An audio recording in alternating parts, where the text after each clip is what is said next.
A entrevista a seguir é um documento do projeto Sítios de Memória e Consciência no Brasil, mapeamento crítico e contribuição das experiências práticas para as discussões teóricas. Uma pesquisa desenvolvida na Faculdade de Arquitetura e Urbanismo da Universidade de São Paulo, com financiamento da Fundação de Amparo à Pesquisa do Estado de São Paulo, FAPESP. O projeto é desenvolvido pela historiadora e museóloga Ana Paula Brito, sob supervisão do professor Renato Cimbalista.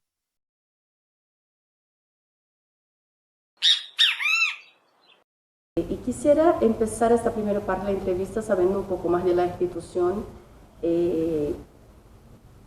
Es declarado como museo, ¿no? Museo Casa de la Memoria. ¿Qué características podrían decir que hace que esta institución sea un museo para definir esta tipología institucional? Bueno, realmente más que museo, este espacio funciona como casa, ¿no es cierto?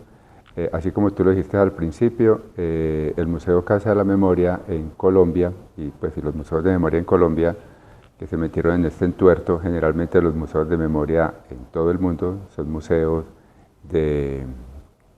para recordar y no repetir, y son museos posguerra. En este caso en Colombia, como tú lo dices, es una paz que todavía no se logra concretar, entonces es un museo en pleno conflicto, lo que hace que más que tener elementos museables o tener estrategias solamente para recordar, el énfasis fundamentalmente cuando se enfoca en el proceso de museo es fundamentalmente como un elemento de reparación simbólica, donde a partir de las manifestaciones artísticas se buscan esos temas de diálogo constantes y actuales en el proceso. El guión central, el guión es muy gigante, el museo está construido solamente al 50%, llamémoslo museo solamente como la institución como tal, pero eso no funciona como museo. Nosotros no tenemos colecciones, no tenemos un área de conservación, no tenemos un área de restauración, no tenemos manejo de humedad relativa, no tenemos procesos de iluminación adecuados para el espacio, porque como te dije funciona fundamentalmente como casa, lugar para albergar esos procesos de trabajo con los territorios, con las comunidades, donde las personas vienen acá a hacer esos procesos de catarsis, esos elementos que se hace entre el Estado y la comunidad civil, buscando la manera de ser muy neutros, pero sin embargo se tiene que tener como algunos procesos fundamentalmente con la administración de turno. En Colombia, adicionalmente de tener museos de memoria en pleno conflicto, a diferencia de otros países del mundo, la mayoría, pues el 95% de los museos en Colombia son museos privados sin ánimo de lucro. Son muy pocos los museos que son responsabilidad del Estado. Entre ellos el Museo Nacional de Colombia, grosero fuera que no fuera de ellos, el Museo del Oro, el Museo del Arte Quimbaya, en el Eje Cafetero, etcétera, etcétera. Y en este caso, en Medellín, es el Museo Casa de la Memoria, que es responsabilidad fundamentalmente de la administración local, o sea, del alcalde. O sea, esta institución pertenece a la alcaldía. Todas las actividades que se desarrollan acá son completamente gratuitas, en ningún momento podemos generar ningún tipo de ingreso.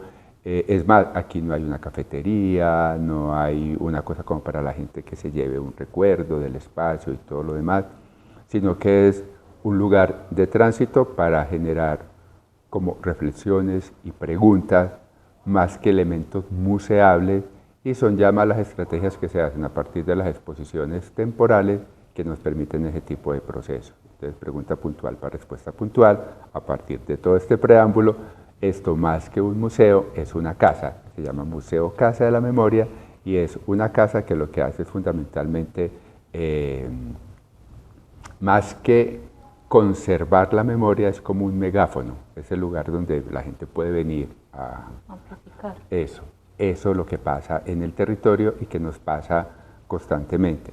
El guión, tenemos un gran reto porque el guión siempre está desfasado. Claro, porque como no hemos llegado al punto final, siempre la historia ahí está coja, ¿no es cierto? Muchas veces Hay módulos que podemos modificar, otros que ya tenemos una década de funcionamiento.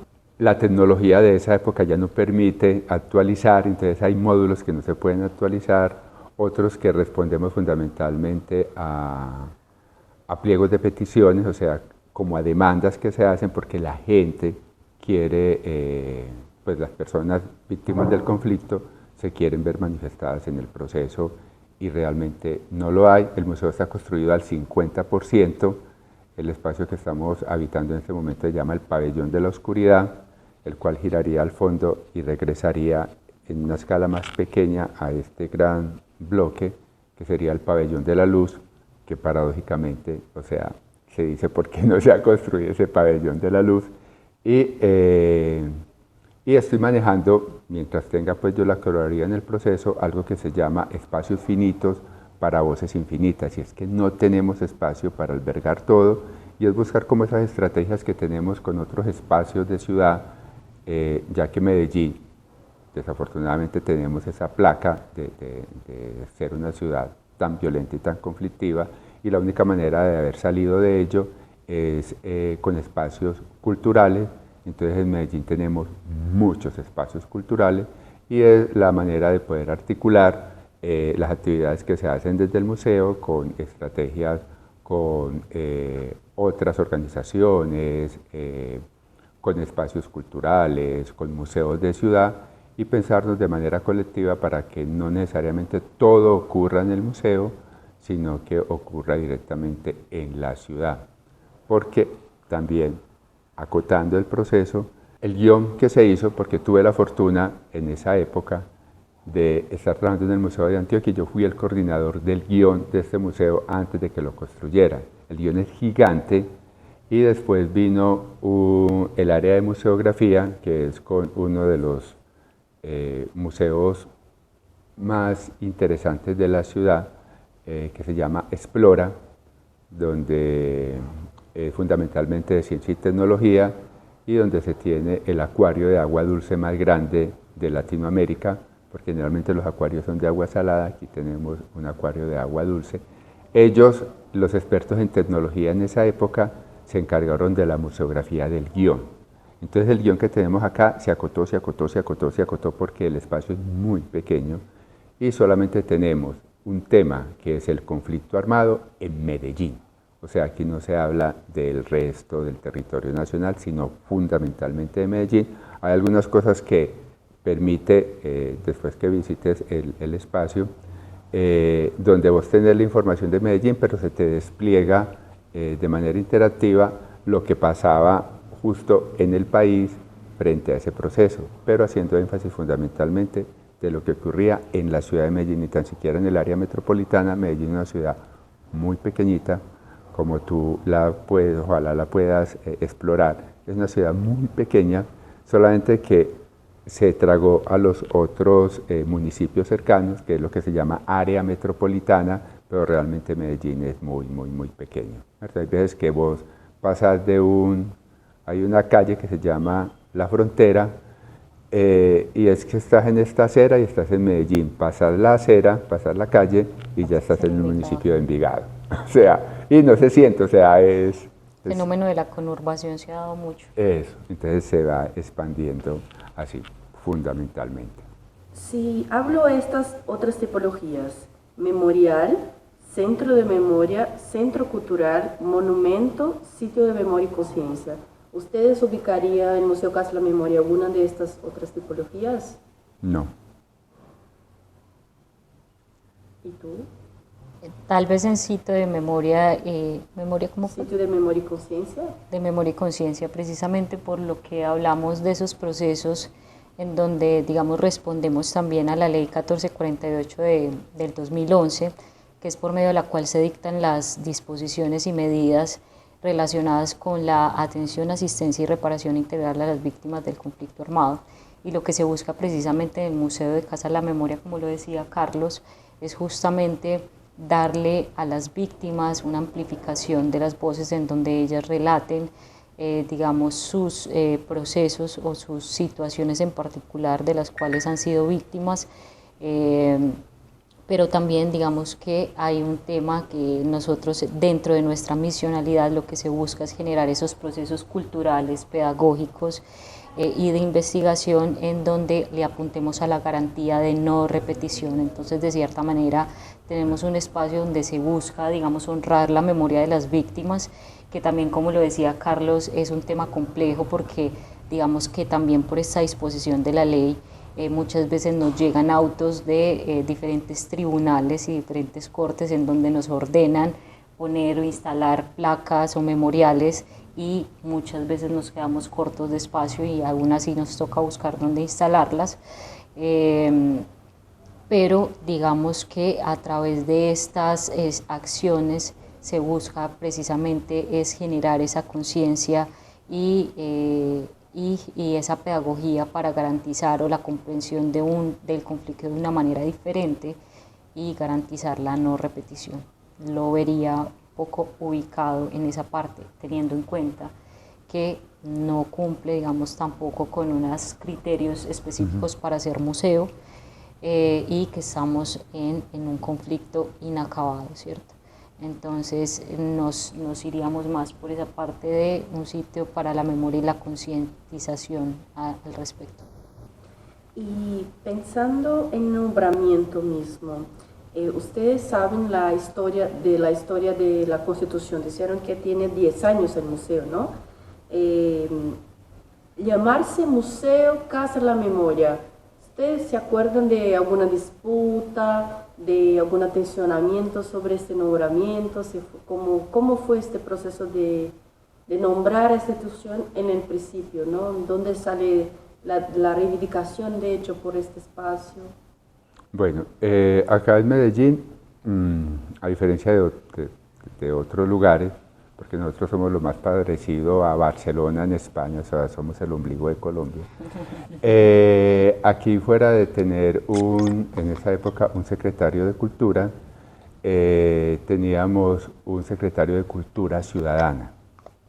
Y siempre se ha hecho un proceso de ser más democráticos y se hacen mesas de trabajo para poder concertar ese tipo de procesos. Entonces, no es una iniciativa que nace literalmente porque a alguien se le ocurrió o porque la administración total lo hizo. Por eso muchas veces cuando las personas vienen acá, fundamentalmente pues las personas víctimas del conflicto que se apropian del espacio, por ejemplo tenemos grupos de costureras que llevan 10 años trabajando de manera ininterrumpida y ellas cuando hablan dicen que están en su casa y que este espacio es de ellos y hay veces que pretendemos hacer algo de buena fe para poder mejorar procesos y se convierte en un arroz con mango porque a mí no me parece, es que esto es mío, y es toda la razón porque así como dice Jessica, respondemos a ese ordenamiento que se hace para llegar a construir este tipo de procesos. Entonces es mucha la apropiación que ellos tienen del espacio. Entonces es ahí donde se tiene que empezar a entrar a mediar y poder hacer lo que podemos llamar una construcción colectiva del conocimiento. Sí. Este espacio en el que estamos justamente haciendo esta entrevista es el CRAM, es el Centro para la Activación de la Memoria. Y antes de existir nosotros como Museo Casa de la Memoria, primero existió el Centro para la Activación de la Memoria, es decir, toda esta parte donde reposan, digamos, diferentes documentos, extractos de la guerra y del conflicto armado, y digamos que se llegó en todo este proceso de la Ley 1448 del 2011, se empezó a hablar de un espacio destinado única y exclusivamente para atender y ayudar al trámite del duelo a estas víctimas del conflicto armado, y se crea, como bien lo dijo Charlie, a través de mesas de trabajo, el espacio para darle nombre a este lugar que, digamos, quedó como Museo Casa de la Memoria, que también genera, digamos, un sentido de apropiación y acercamiento con las víctimas y también de recogimiento y abrazo. Ven, acá estamos como en una casa, en un hogar, acá te abrazamos tu dolor, te vamos a ayudar a tramitarlo. Es básicamente como eso. Hablando de documentos institucionales, ¿qué documentos de gestión tiene? Actas de fundación, estatutos, manuales, pensando en la gestión administrativa misma, ¿no?, de la institución. ¿Qué documentos ustedes se acuerdan que la institución dispone? Todos los que tú nombras los tenemos. Es más, te puedo regalar una publicación y otras que se tiene para cómo se tramita el ingreso de la información, cómo se administra. Todo está debidamente estructurado, organizado. Sí, tenemos una unidad de planeación y de gestión de la calidad. Entonces, digamos que también al ser una entidad que hacemos parte del conglomerado público del distrito, digamos que tenemos que tener estandarizados los procesos, y en ese orden de ideas pues existe, digamos, toda esta documentación, planes estratégicos, plan de acción, planes indicativos, los manuales que tú dices, estatutos existen, todo eso lo tenemos, digamos que, bueno, el documento fundacional fue una ordenanza del Consejo de Medellín.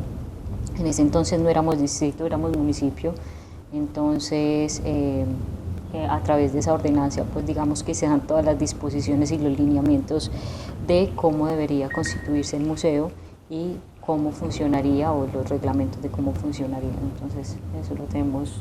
Ahorita que llegue el chico del CRAM, te digo para que nos entregue como todos los libros y cuál de ellos te podemos, yo creo que hay como un par de libros que te podemos regalar, y ahí ya tienes pues como uno de los panoramas que es completamente desglosado uno a uno todos los procesos.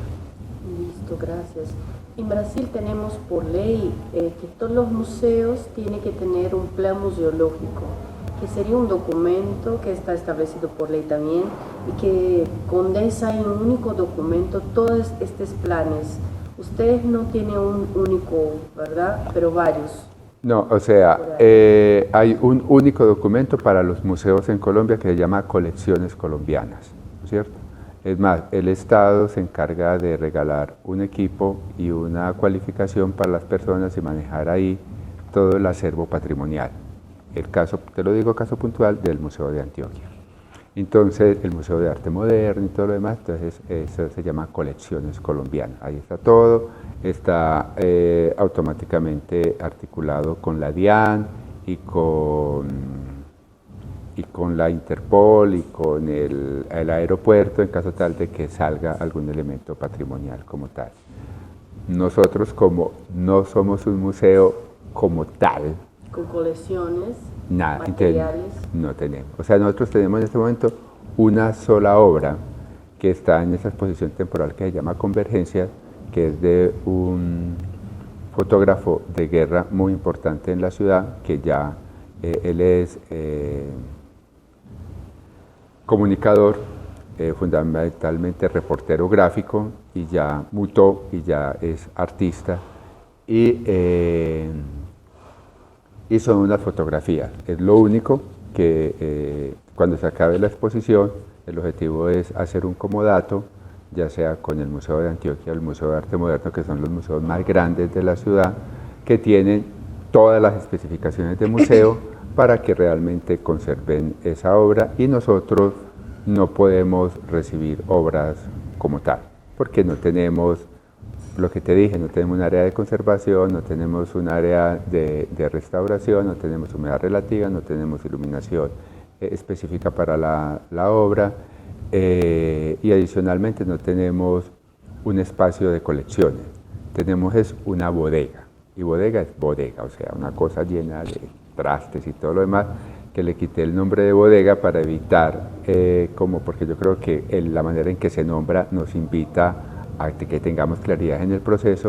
Entonces, así como este se llama el CRAN, ese espacio de abajo lo estoy llamando el 100, que es el Centro de Interpretación de Exposiciones del Museo. O sea, lo que va allá son fundamentalmente los apoyos museográficos para mirar cómo después eso que hay ahí, porque a diferencia de los museos, porque no hay la claridad frente al asunto en lo administrativo.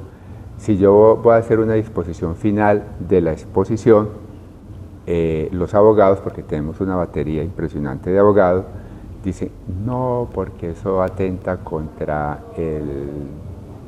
eso tiene un nombre. Pues como que estoy haciendo mal uso del presupuesto del Estado, ¿no es cierto? Eso se erario llama. público. Sí. Detrimonio patrimonial. Eso. ¿Cómo? Detrimonio patrimonial.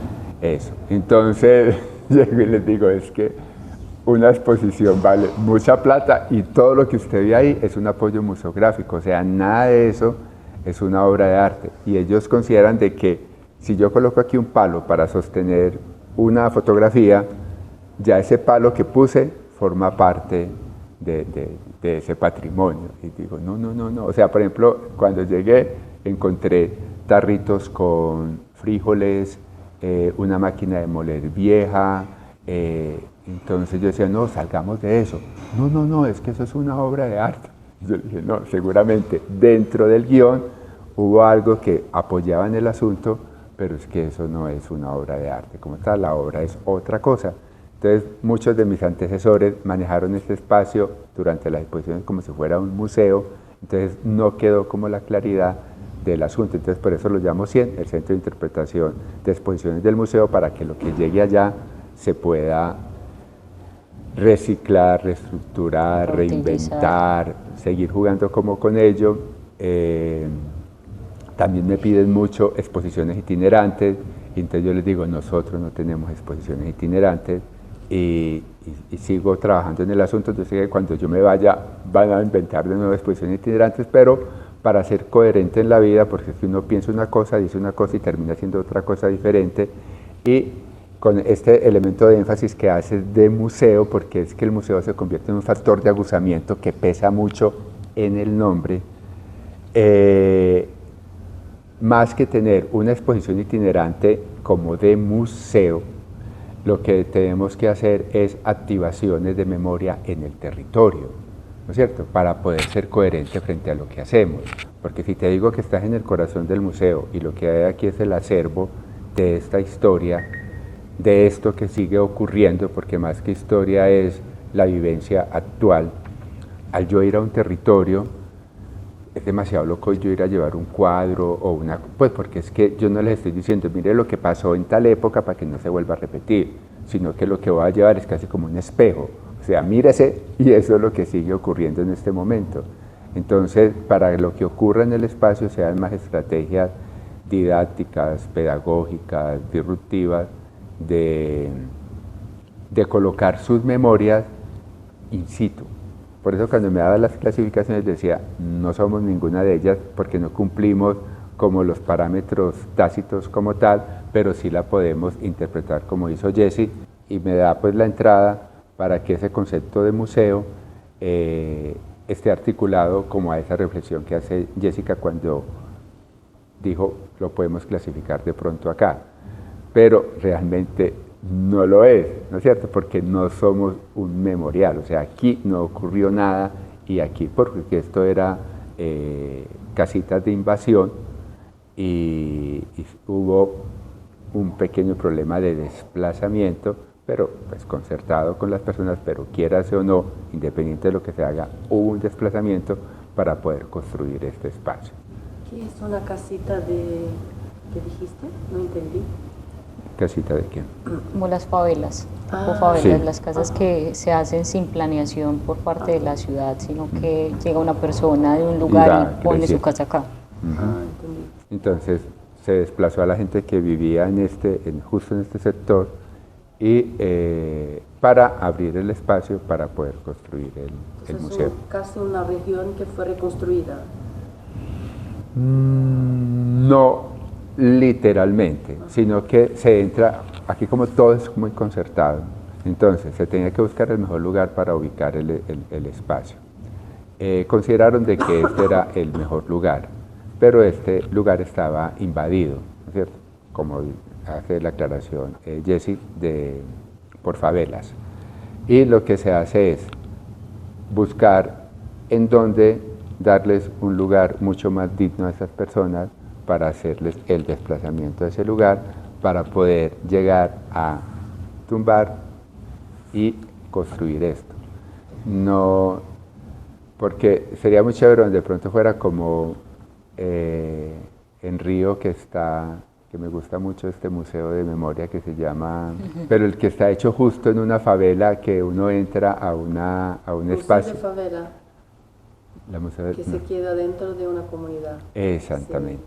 Ese, que es como muy interesante. Este no funciona como tal cual, o sea, no está tan específico como tú lo nombras, sino que es como un ordenamiento territorial, para nombrarlo pues como debe de ser. Y este espacio es del municipio, usted lo invadió, nosotros no lo vamos a desplazar como tal, les vamos a dar un lugar digno, pero necesitamos utilizar este espacio para construir este espacio. Yo quisiera hacer una claridad ahí, y es que digamos que el Museo Casa de la Memoria hace parte, nosotros tenemos acá en temas de planeación y ordenamiento territorial unas herramientas que se llaman los PUI, que son los planes, los proyectos urbanos integrales. Y en el que estamos acá, que no es solamente el Museo Casa de la Memoria, sino también el Parque Bicentenario, hace parte del PUI Centro Oriental, que tenía básicamente como objetivo central resaltar la quebrada Santa Elena, que se considera, digamos que es patrimonio de la ciudad, porque es el yacimiento de agua donde se ubicaron las primeras, digamos, comunidades, poblaciones en la ciudad de Medellín. Entonces resaltar todo este tema del cuidado de los acuíferos. Nosotros digamos que tenemos bastantes acuíferos en la ciudad de Medellín.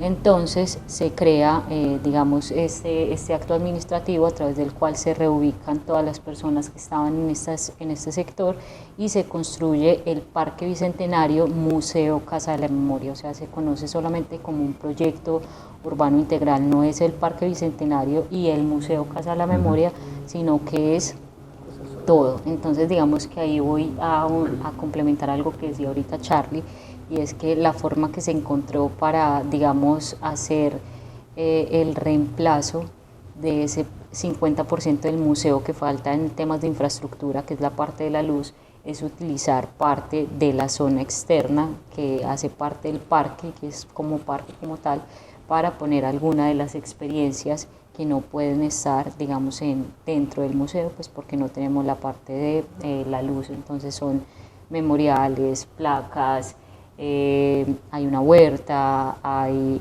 una escultura que está hecha con cuchillos, con ¿cierto? cuchillos. Con cuchillos recuperados en una batida, pues se llama batida, ¿no? Sí, batida para nosotros, pero sí, es como el acto de la ley. De decomisar como esas armas. Decomisar las armas a la población.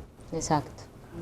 Entonces, para que se conozca, digamos, es un proyecto urbano integral que tenemos acá y dentro del cual nosotros estamos. ¿Y vosotros responde como institución a la Secretaría de Cultura, directamente al Ministerio? ¿Cómo es? Porque son municipalidad, ¿verdad? Literalmente a la alcaldía. A prefeitura, Exactamente, a la prefeitura. No a una secretaría específica, no, directamente al alcalde. Exactamente, o sea, somos como un ente adicional. Igual, tenemos un diálogo directo con la Secretaría de Cultura, pero nosotros no dependemos de la Secretaría de Cultura. También, y Paz y Derechos Humanos. Paz y Derechos Humanos, y digamos ¿Es una secretaría? Paz y Derechos Humanos. Paz y Derechos Humanos es una secretaría con la cual también estamos articulados. Y hay algo adicional, esto es un comodato, o sea, el COCO como tal, la infraestructura del museo es un comodato.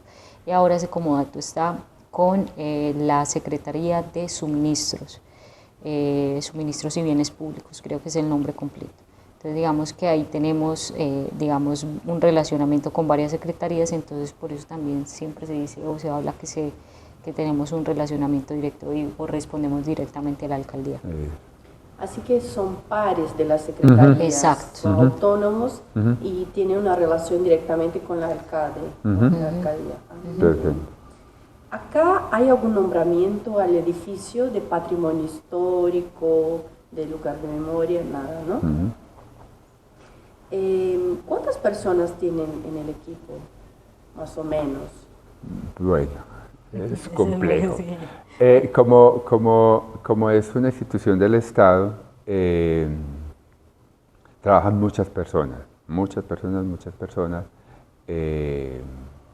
¿Cuántos seremos? Para ahí unas 20 y punta personas, 30 personas. Más los mediadores. Más los mediadores. Los mediadores son personas que por lo general son víctimas del conflicto armado y son los que se encargan de mediar las salas. Sí, o sea, la gran mayoría de ellos son personas, por decir algo, adultos mayores, como mi caso. Madres de familia. Madres de familia, o sea, son personas que son directamente víctimas del conflicto. Son los que median. No necesariamente, o sea, son muy pocos los que, por decir algo, un mediador bilingüe, por ejemplo, como algunos muy puntuales, donde sí se busca como la especificidad, pero es en lo que te decía ahorita en el proceso de la coherencia, pues te tengo que regalar un libro, pero virtual, de un escritor colombiano muy importante. Colombia en el planeta, al final dice que es el momento, el libro termina diciendo que es el momento en que contemos la historia antes de que lleguen los historiadores a contarla, ¿no es cierto? Entonces, es eso, porque nadie mejor para mediar. Ospina. Sí. Estoy que lo completo. Bueno. William Ospina. William Ospina se llama el escritor. O sea, yo creo que después de García Márquez, este personaje me parece que es muy brillante. William Ospina, sí. William Ospina, Colombia en el planeta. Entonces me gusta mucho al terminar el texto, afortunadamente es de publicación libre porque ese libro como tal se lo compró el Estado. Entonces está en cualquier plataforma de manera libre, tú lo puedes bajar. Y termina así, es el momento en contar nuestra historia antes de que llegue el historiador a contarla. Entonces, ¿quién más que la víctima para que cuando hagamos este ejercicio desde aquí, ellos comprendan qué es lo que nosotros hicimos y ellos realmente lo puedan adoptar o adaptar a su vivencia? ¿Y ellos reciben algún financiamiento del museo? Sí. Son contratistas. Son contratistas, sí. O sea, como una persona, o sea, un contrato normal, solamente de que el perfil es que sean víctimas del conflicto. Nadie que trabaja acá es gratuito, todos reciben algo. Sí, todos somos pagos. Ajá. Oye, tú hablaste de España y hablaste también de los desafíos, ¿no? Del trabajo con personas que, bueno, se apropian y están tan involucradas con el museo que son su casa, ¿no? Me dijiste. Y me recordé un historiador catalán que se llama Ricard Viñas, que fue, de hecho, durante la Secretaría de la Municipalidad de Ada Colau, responsable del sector de memoria histórica y ciudadanía, ¿no? Y ellos tienen un concepto del estatuto de víctimas, o sea, los desafíos del trabajo con memoria directamente con las víctimas, ¿no? De que una memoria única, ¿no? Y pensando en este desafío, en las instituciones como esta, y lo que ustedes me cuentan, que los mediadores de acá son todos víctimas, ¿no? Y las disputas por las memorias, no sé si hay, cómo hay, me dijiste, ¿no? Que las exigencias, pedidos de las exposiciones itinerantes, me imagino que hay otras exigencias. ¿Cómo ustedes manejan dentro de la institución esta relación con las víctimas? En el guión, en las actividades, qué sé yo, ¿qué me pueden contar? Pues ahí fundamentalmente, como ese tema es tan complejo porque lo que prima es esto, la piel, y cuando se aporrea duele aún más.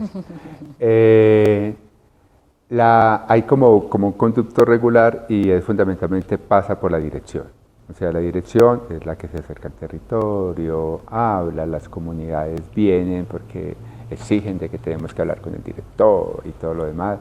El director es una persona también muy abierta y todo lo demás, es un espacio de puertas abiertas, pues no es el protocolo normal pues para que lo atiendan a uno sí, a la comunidad no. Entonces está para que la comunidad hable directamente con ellos y tenemos dentro del grupo de profesionales psicólogos, trabajadores sociales y todo lo demás para poder acercar a ese proceso y entrar a mediar, O sea, aquí la mediación es completa, no es la mediación del guión central, la mediación de las exposiciones, sino mediar el acercamiento. Entonces, porque por decir algo, ahí viene y dicen tal cosa. Ejemplo, te puedo dar 1.000.000 de ejemplos, pero un ejemplo puntual. Hay un memorial que pusieron unas piedritas y en el guión externo, que se llama así, aunque no es un guión externo, sino que es una apropiación del espacio, que es aparentemente donde, ojalá en un futuro no muy lejano, se pueda construir el pabellón de la luz. Hay una silueta en piedritas blancas y hay unas plantas sembradas alrededor. Como esto es un parque, la gente viene con los perritos y todo lo demás, entonces eso lo vuelven nada. Entonces en este momento lo cercaron y de buena fe los encargados de la huerta dijeron: están muy malas las planticas, el clima estaba muy violento, y arrancaron pues cortaron el césped, arrancaron las plantas y colocaron unas plantas nuevas. Porque sembraron sin mi autorización, y no era esta planta, sino que era esta otra.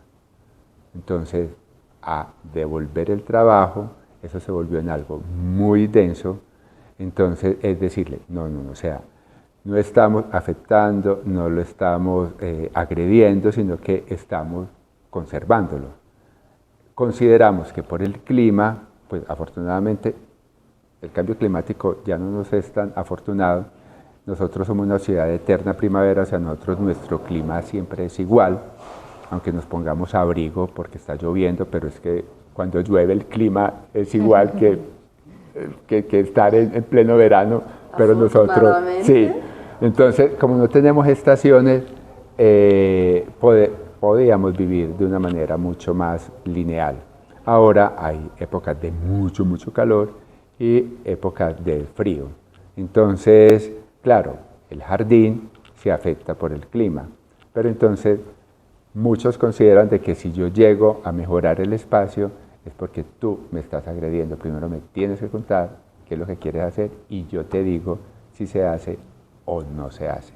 Por eso te digo de que esto es una casa, porque realmente todo este equipo de trabajo, valga la redundancia, trabajamos en pro de poder dignificar y todo lo demás, y bajarle la tensión, porque a lo último es que empieza a llegar al límite en que quién es la víctima y quién es el victimario, porque muchas veces la víctima logra ser mucho más fuerte que el victimario, porque como ya lo aprendió, ya tiene una manera de poder responder. Entonces, para que no quede en esos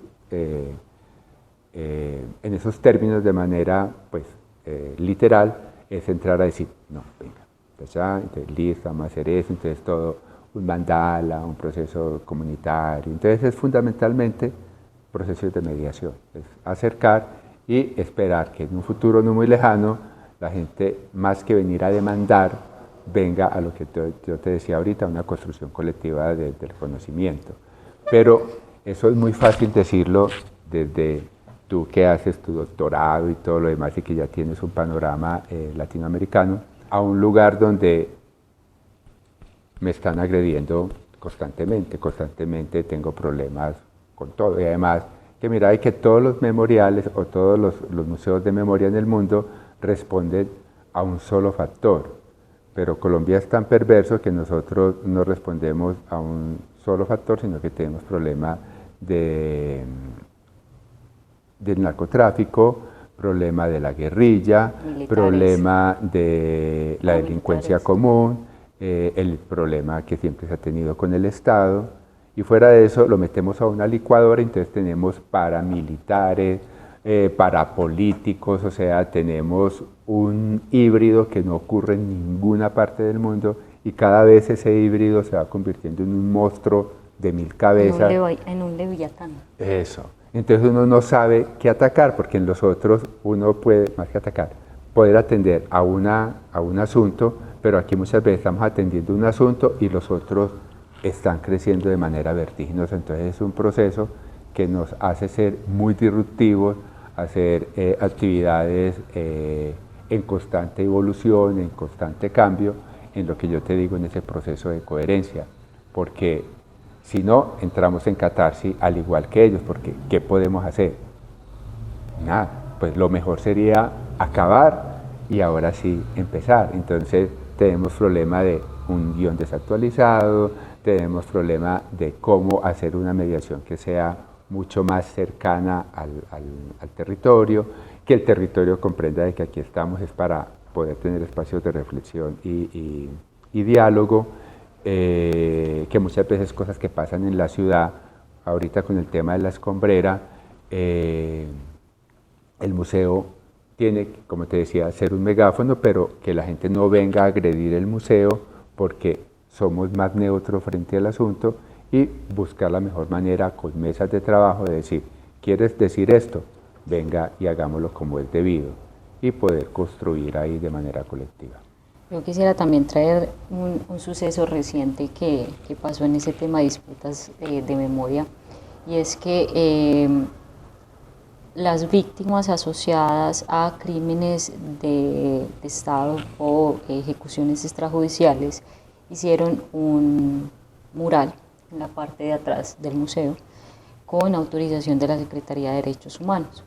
Pero digamos que el mural está un poco polarizado, entonces digamos que se convirtió en un problema no solamente a nivel administrativo, porque digamos que no se está permitiendo que se polarice la memoria es una memoria para todos independientemente del color o del partido político, y para las víctimas que son más cercanas al museo, digamos las buscadoras son muy cercanas, también fue digamos una forma de agredirlas a ellas porque decían no vengan a la casa de nosotros a polarizar y a dejarnos a nosotros en medio de una disputa política, porque es que esto acá estamos honrando es a mi hijo, o estamos honrando a mi esposo o a mi abuelo, etcétera, etcétera. Entonces digamos que sí se presentan disputas de acuerdo digamos a los hechos victimizantes, y nosotros precisamente lo que buscamos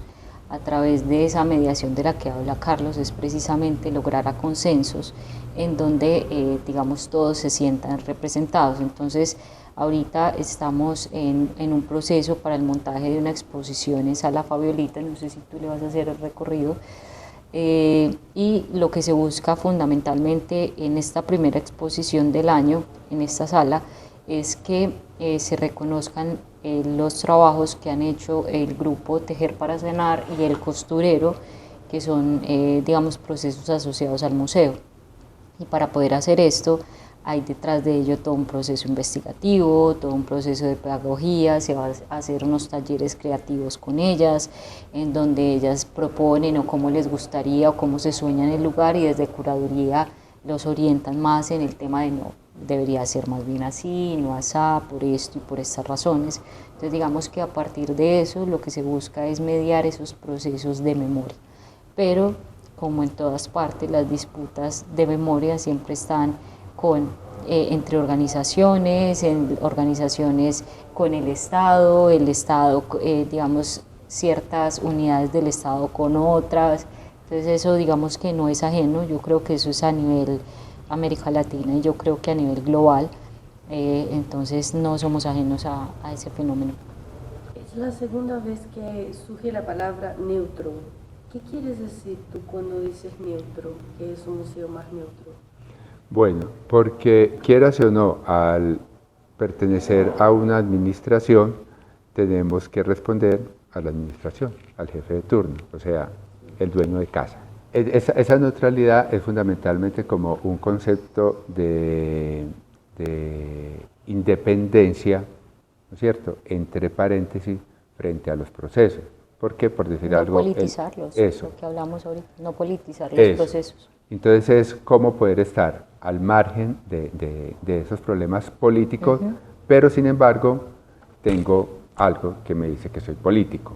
Pero entonces es cómo hago para que esto no interfiera con esto, ¿ya? Entonces porque tiene que existir un proceso de mediación. Entonces es tanto mediar desde aquí como mediar desde acá en la actividad. Ahí es donde lo consideramos que es un proceso como neutro, es poder escuchar a ambos lados y llegar a una mejor solución a partir de una mesa de acuerdos, una mesa de concertación, ¿no es cierto? Es ahí donde hago énfasis en esa neutralidad, porque realmente no logramos ser neutros, ¿no es cierto? Eso es muy Sí, difícil, ¿no? es muy No ser difícil. tan neutro. No, y además que hay veces que le dicen, no, tal cosa. No, no, no es no. Perfecto, O sea, pero hay es... límites de esta neutralidad, ¿verdad? Ujú.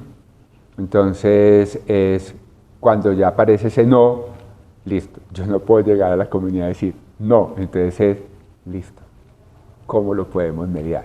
¿Cierto? Para que dar como ese espacio entre que este lado esté de acuerdo y el otro lado también esté de acuerdo y que no sienta que el Estado es el que le está de nuevo victimizando a ellos, pero que hay una raya muy sutil entre estos dos espacios y es, uno ya llega ahí como a pisar blandito, ¿no es cierto?, para no ir a pisar ninguna mina y poder tener esa construcción, que es lo que llamo la construcción colectiva del conocimiento. Venga, y mediamos, que a lo último ya la gente comprende y dice, ah, claro, podemos hacer esto y vamos a hacer esto. Y uno dice, por fin, ¿no es cierto? Y donde no es que yo le digo, esto es lo que vamos a hacer. O sea, pretendo hacer también muchas curadurías sociales, por decir algo con lo que vamos a hacer en Sala Fabiolita, porque para Convergencias, pues la curaduría caía en cabeza de este personaje y invité dentro de este elemento de Convergencias, por eso es el nombre, es todo lo que se hizo en este primer año de administración, poderlo tener ahí en el proceso,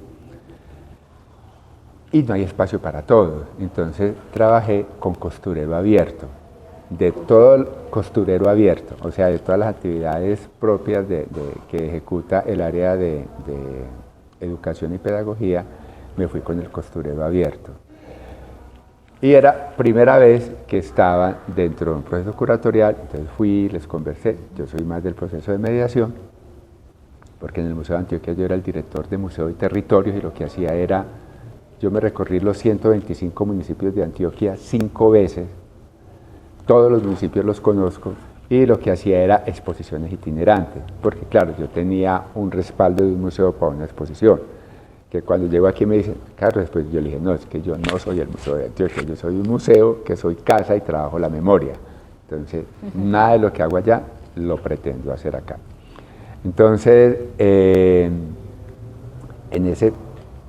como en ese paréntesis, se trabajó un proceso muy interesante. La JEP hace un trabajo, la Jurisdicción Especial para la Paz, hace un trabajo muy interesante, hace unas publicaciones que es un informe por ahí de este tamaño, y el costurero abierto coge capítulos.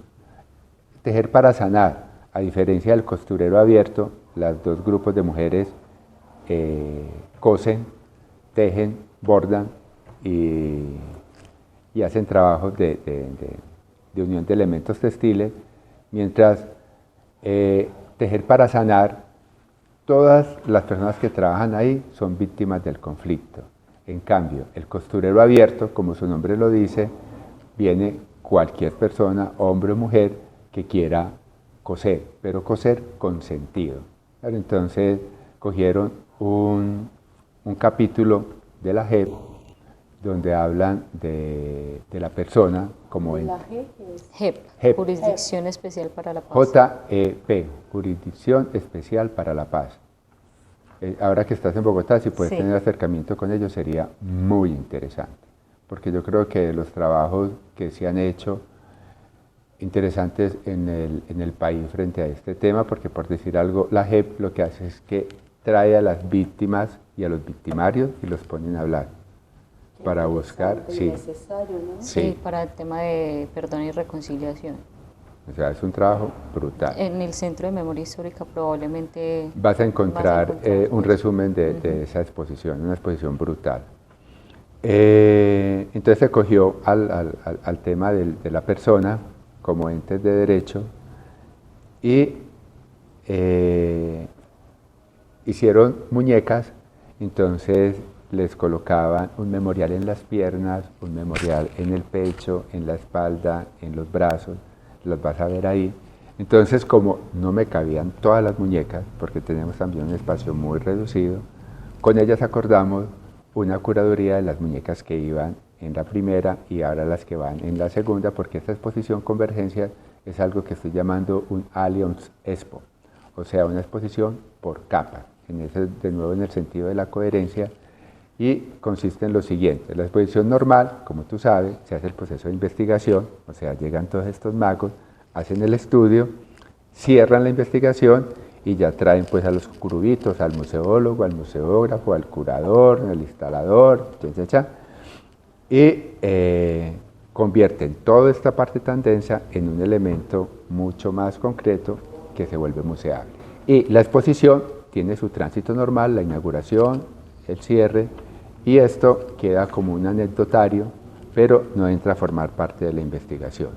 Lo que yo pretendo es que las exposiciones que haga el museo, la investigación llegue acá para poder llegar a esto, pero que la exposición sigue hacia abajo para que todo lo que pase en la exposición entre a formar parte de la investigación, no se convierta en un documento del catálogo de la exposición, sino que es dentro del proceso de investigación. Entonces eso quiere decir que la inauguración de la exposición es justo una semana antes de cerrarse la exposición. Eso quiere decir de que tenemos varias aperturas y en cada apertura hay cosas que aparecen, cosas que desaparecen y cosas que complementan. Entonces, por decir algo, ahorita podemos ver Convergencia, te la daría Flash Gordon, ya se me está dificultando respirar, para esta, ya después te dejo en guión central con Jessie, y las muñecas ellas las eligieron, pero el día de la elección no estaban todas, aunque ya se les había dicho cuál era la dinámica, no estaban todas, y pasé a ser un curador gonorrea porque no puse la muñeca de Julanita de tal. Entonces me tocó sentarme a hablar con ella y le dije, ¿te acuerdas que hablamos de esto y esto? Ya. Sí, ahora vamos, después de hablar con ella y todo lo demás, ya. Es que me dijeron tal cosa, es que tal. Yo le dije, te voy a dar un cuento que se llama La idea que da vuelta, de García Márquez. Es un cuento maravilloso, y es que desocupan un pueblo simplemente por un rumor que era falso. Entonces no quiero que eso ocurra. Entonces me di con ella y después me fui de nuevo para el grupo y les dije, la saludé, les llevé un regalo a cada una de ellas y les dije, ¿se acuerdan que yo les dije tal cosa? Tal? Sí. ¿Ustedes estuvieron de acuerdo? Sí. ¿Ustedes eligieron las muñecas? Sí. Le dije, perfecto. Entonces, para que quede claro de que esto no fue que yo lo hice, sino que lo hicimos entre todos.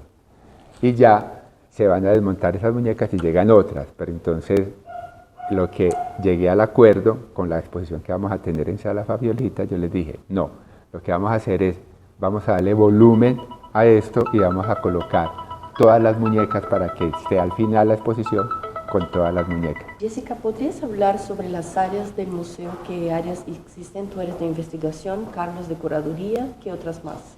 Tenemos la parte del CRAM, que es el Centro de Activación para la Memoria, en donde hay un bibliotecólogo y se encarga pues de suministrar y de, digamos, estar de frente a la ciudadanía y también a quienes trabajamos internamente para atender, digamos, las demandas que hay en cuanto a literatura e informes sobre el tema del conflicto armado en Colombia. Tenemos un área jurídica, como lo decía bien Carlos, que se encarga pues de todos los procesos que tienen que ver con contratación, que tienen que ver con lo legal. Tenemos una parte de contabilidad que se encarga pues de todos los procesos que cuando se hacen los convenios se encargan de los pagos, de hacer los enlaces. Ahí también entraría planeación, como te decíamos ahorita, planeación que está muy ligada también al tema de la ejecución de contratos, de convenios interadministrativos, pero también de todo lo que es la planeación estratégica a nivel interno y a la gestión de calidad. Y digamos, es el equipo administrativo que está en cabeza también del director, y hay un equipo misional. Y en ese equipo misional entraría lo que es comunicaciones, que se encarga pues de todos los procesos de difusión, divulgación de información relacionada con el museo, tanto en redes sociales como en boletines internos y demás boletines a nivel de alcaldía, y está, ya digamos, el misional está dividido por varios. Está el fondo editorial, tenemos un fondo editorial en donde, digamos, hemos logrado publicar algunos escritos, algunos libros de víctimas del conflicto armado. Está el fondo editorial que está a cargo de un literato y hay una filóloga allí. Está Lazo Social, se llama Lazo Social, que es la profesional encargada de hacer el relacionamiento directo con las organizaciones sociales. Está la unidad de educación y pedagogía, que se encarga de todos estos procesos pedagógicos como el costurero, tejer para sanar. Aula Punk fue otro proceso que se hizo el año pasado con jóvenes, entonces es un tema cultural y asociado a la música que tiene que ver mucho cómo a través de la música creamos, digamos, movimientos de resistencia y transformación y muchos relacionados con el conflicto armado.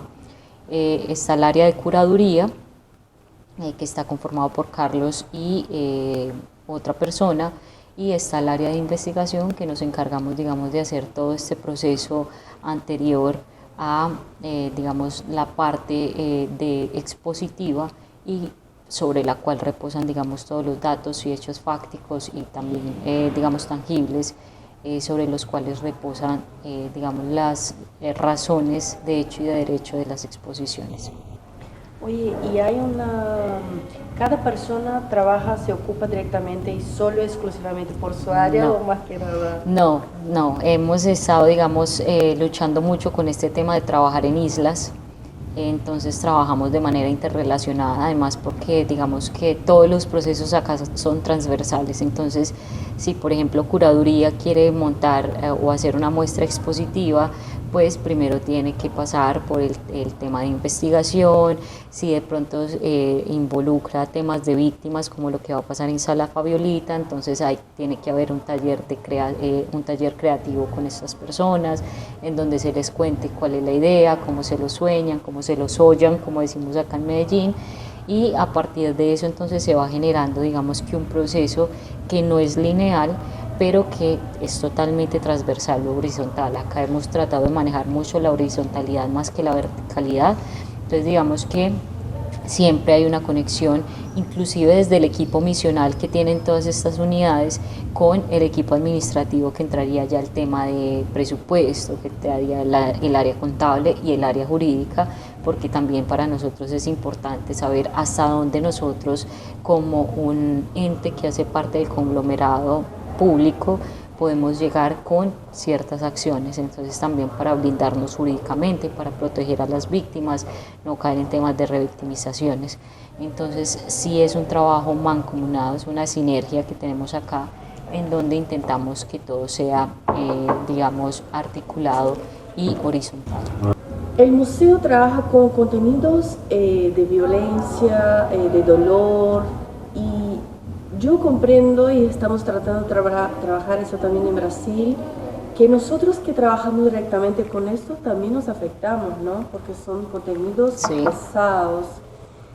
¿En el museo hay alguna parcería o una asistencia psicológica a los trabajadores y las trabajadoras y a las víctimas que se involucran con el museo? ¿Hay alguna área de atención en este sentido psicológico? Hay unas actividades que se llama el conversadero, que son unos espacios que habilita la administración local con ayuda pues psicosocial, para que tanto las víctimas como los victimarios y como las personas del museo vayan ahí a dialogar, ¿no es cierto?, a descargarse. Es una invitación abierta. ¿Terapia colectiva? No, individual. O sea, al conversadero se va, así como tú y yo, a conversar. Tú y yo, nada Con el más. psicólogo. Exactamente, uno a uno. Gratis. Free. Muchas veces se hace dentro del museo, otras veces se hace en el Parque Bicentenario, o sea, en el afuera, para que si de pronto pasa un transeúnte y esté reventado, vaya y converse. Es un conversadero ya habilitado, con cafecito, con agua y todo lo demás, para que la gente se sienta pues como tranquila, no como una cita psicológica, sino tengo que conversar con alguien. Pero son psicólogos que lo Sí. hacen. Sí, Sí. y acá también tenemos a una psicóloga. Y aquí tenemos una psicóloga de cabecera, pero que trabaja fundamentalmente con las comunidades. Igual, si las requerimos para algo, pues vamos y que sea nuestro paño de lágrimas, pero trabaja literalmente con los territorios, con la comunidad como tal. Y el conversadero sí es directamente desde la administración local, o sea, desde la alcaldía con sus diferentes secretarías, porque trabajamos con la Secretaría de Mujeres, trabajamos con la Secretaría de la Igualdad, o sea, la comunidad LGTBQ+, H y todas las demás letras. Trabajamos con las de Derechos Humanos, con la de Paz y Reconciliación, o sea, hacemos un trabajo transversal con todas ellas. Y abierto los conversaderos a todo el mundo, así sea un transeúnte o un funcionario o a alguna víctima, pero un trabajo así puntual con los empleados, no, o sea, estamos abiertos, pues podemos participar de todos y cada uno de ellos, pero no todos lo hacemos, ¿cierto? Empezando por my person, no lo haces, ¿cierto? Entonces, pero sí hay un interés puntual para ello, pero es a libre albedrío, o sea, si tú quieres vas y si tú no quieres no vas, pero nos llega la información por la intranet, tal día, tal hora, por favor asistan, etcétera, etcétera, pero... Es una actividad regular, tiene siempre. Sí, o sea, no es que cada 15 días se haga, sino que es como ocurre la memoria, o sea, hoy y de pronto dentro de 2 meses y de pronto dentro de 3 meses y así sucesivamente, o sea, es más como a discreción, más que responder a una programación, es más a discreción el proceso. Ustedes hablaron de algunas buenas prácticas, ¿no? Cosas que nos compartieron de buenas experiencias que el museo desarrolla, pero muchas veces también aprendemos con experiencias que no fueron tan buenas, que no resultaron éxitos a nuestra evaluación, ¿no? Como profesionales.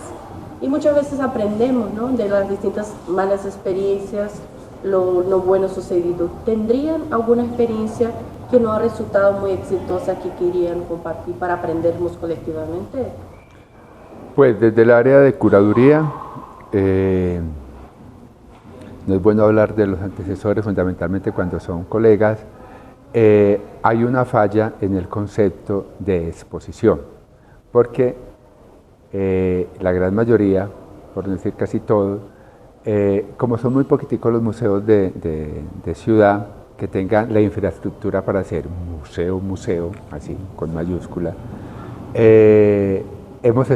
nos hemos encontrado porque o trabajamos en el Museo Universitario de la Universidad de Antioquia, que es un museo muy interesante y que ahí se combina la parte académica con la parte expositiva como tal, o sea, no se tiene como separar cada uno de ellos, sino porque ahí mismo converge antropología, sociología. Entonces vos encontrás en cada piso, hay otro sobre la evolución, otro sobre los animales, los insectos. De los insectos es muy lindo porque llegas a una parte donde en la exposición es un panel pegado a la pared y está unido con el exterior del edificio, y vos ves en vivo y en directo a la reina trabajando en el panal de abejas. Entonces las abejitas entran, hacen todo su trabajo y vuelven y salen. Entonces es como un trabajo como muy interesante, que es como entre lo que uno tiene en la teoría más poderlo ver en vivo y en directo. Entonces conviven muchas cosas en el Museo Universitario. Es un museo de 4 pisos, muy amplio. Entonces, o trabajamos en el Museo Universitario cuando somos estudiantes de la Universidad de Antioquia. Yo soy de la Universidad de Antioquia, también de la Universidad de Medellín.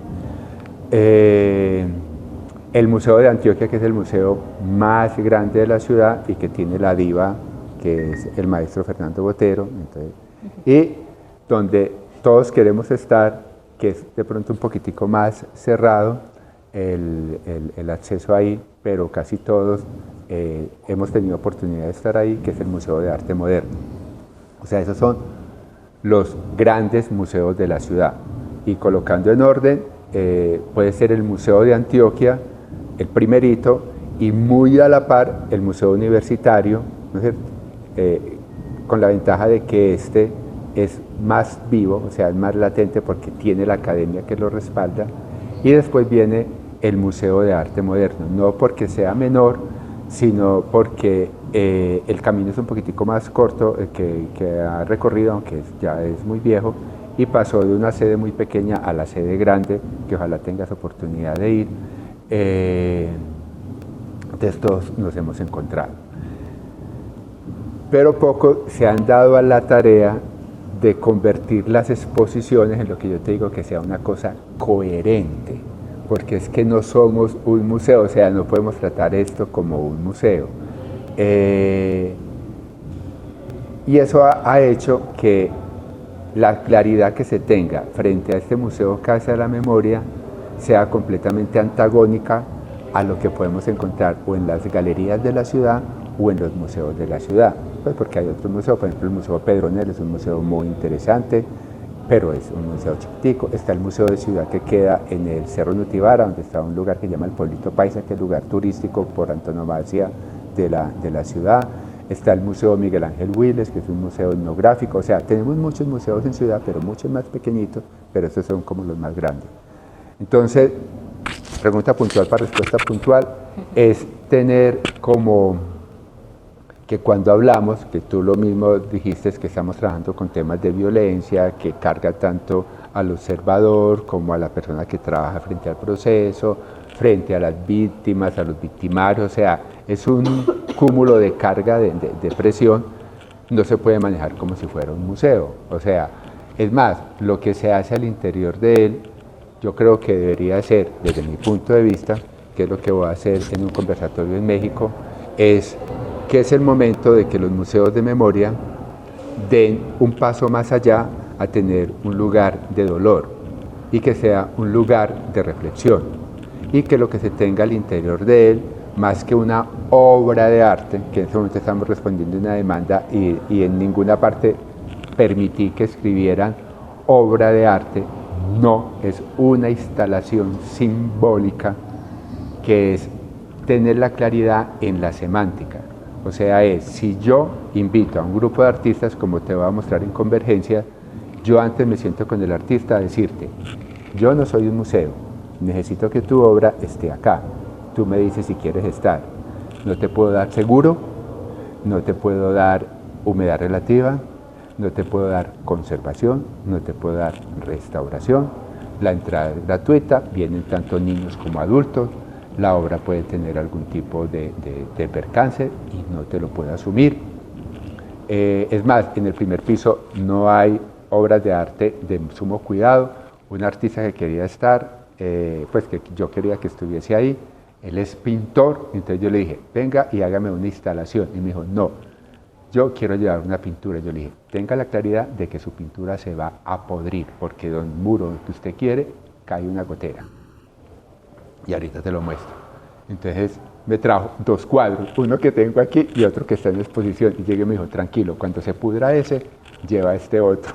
Entonces yo le dije, pero entonces mira, con lo que tiene, ¿no? Eso, entonces mira, es que si yo tengo esa claridad, porque si yo no le digo al artista que su cuadro se va a podrir y le llega el cuadro podrido, se nos convierte en un arroz con mango. Entonces es también invitar al artista, no como museo, sino como responsabilidad social, como artista, de usted que trabaja el tema de la memoria, venga y esté en el lugar de la memoria, pero con lo que tenemos.